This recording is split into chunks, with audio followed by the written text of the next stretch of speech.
Hello, and welcome to the presentation for Project Cohesion, Generations and the Modern Workplace. Research done and presentation created by Michael Nikorchuk, Sheila Barr, and Aram Kaspar. This presentation will consist of 4 different subcategories: the generations themselves, ageism within the modern workplace, the potential benefits of having workers of varying ages within a company, and the future of the workplace itself. The generations we'll be talking about today go from the World War II generation to Generation Z. The World War II generation tends to be hardworking, dedicated, and loyal.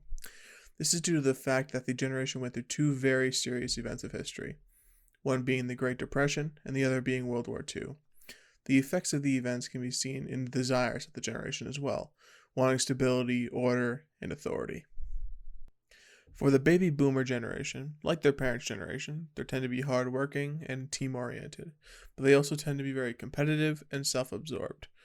Their desires for health and wellness and change, the change comes from the desire to break free from the order of their parents.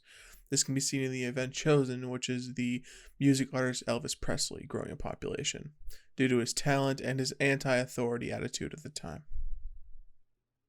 The next generation is Generation X.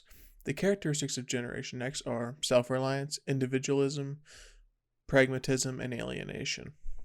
Generation X is the most anti-authority generation. This is seen heavily in their desires for fun and diversity and not really authority or order. The event picked represents this perfectly. The event picked is the falling of the Berlin Wall, showing the anti-authority mindset of Generation X. The characteristics of Generation Y are confidence, morality, positivity, and optimism. This is the first generation that was not born with a heavy religious backbone for their morality. This is due to their parent generation, Generation X, being very pragmatic and alienated. The technology of this generation was the first big jump into the modern technology today. The event chosen was the creation of the Google engine, and the main desire for Gen Y is being autonomous. This comes branching from their parent generation's individualism. The last generation is Generation Z. The characteristics of Generation Z are rule following, trusting, pressured, and being sheltered. Like their parents' generation, they desire more to disconnect from the religious backbone of their past generations. Generation Z is also the first generation where planning for the future is kind of key to the rest of your life. For desires, they generally have the same as their parents: individualism and more diversity.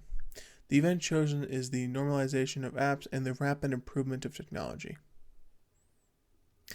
The next category is ageism within the modern workplace. When talking about ageism, the first thought that crosses people's mind is usually the ever-growing tech industry. The tech industry bends heavily to the young. Some companies have gone so far as to not take any resumes from people over the age of 40. This is the most common form of ageism in the modern world. The tech industry relies heavily on learning new things and not really the mastery of a single thing.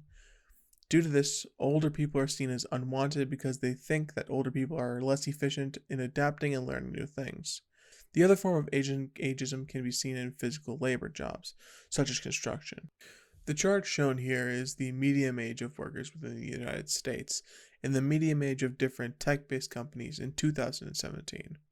You can see that the median age range of the companies are very low when compared to the median age of all workers.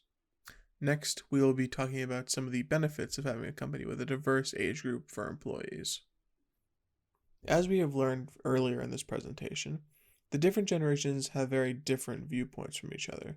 Different viewpoints can lead to an increased insight into the world that you're trying to sell your goods to. The secondary benefit is the use of experience. Almost every industry has past workers and companies of that industry. This gives the past workers experience in working in such industry.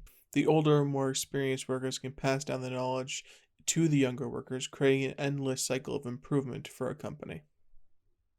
The last section of this presentation is the future of the modern workplace.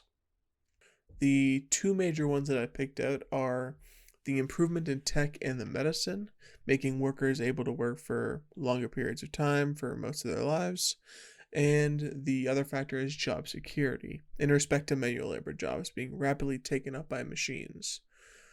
That concludes the Project Cohesion presentation. And I just want to say stay happy and stay healthy.